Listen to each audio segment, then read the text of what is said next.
Future trends in logistics coordination. Business administration and logistics have significantly changed due to several emerging technologies. As technology advances, the way companies coordinate their logistics will also change in the near future. Logistics coordination is expected to move towards more automated systems as artificial intelligence and machine learning become more prevalent.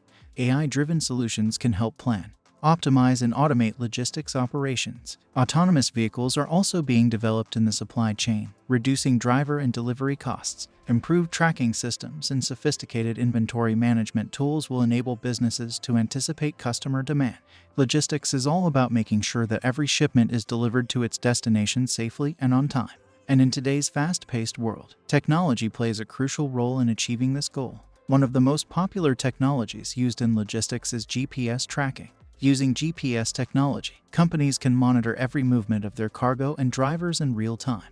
It helps them identify factors that can cause potential delays, monitor drivers' behavior, and ensure that their delivery services are running smoothly. Check out this top-rated GPS tracking tool we recommend.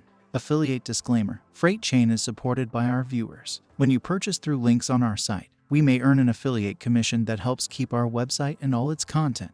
Thank you. Learn more. Are you tired of managing your delivery fleet the old-fashioned way? Say hello to Motive, the ultimate ELD provider that will revolutionize how you manage your logistics. With GPS tracking, service hours monitoring, and inspection reports accessible right from your mobile device, Motive makes it easy to stay on top of everything. Don't miss out on the fantastic benefits of using Motive. Check it out today.